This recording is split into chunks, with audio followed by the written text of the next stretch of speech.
Hello mga kapatid, ayan, for today's video gagawa tayo ng pasta na may talong. Ayan, pasta with eggplant. So ito, piniprito ko na yung talong.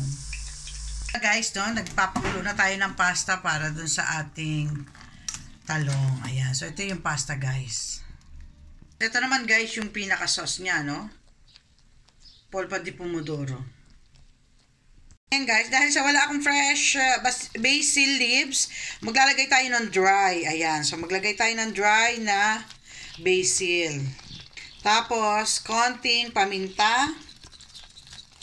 Ayan, at asin. Ayan, so haluin natin and then after, wait tayo ng mga 10 minutes. At ilalagay na natin yung ating pasta at talong.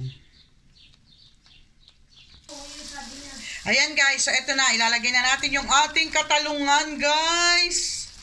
Ayan, so haluin natin siya. No? Ayan. Tapos isusunod na natin ang ating pasta. Ayan, so ito yung ating eggplant sauce for pasta.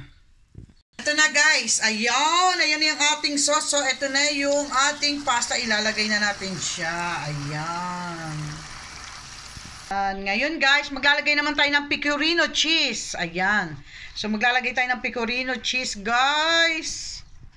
So ito yung ating kapastahan.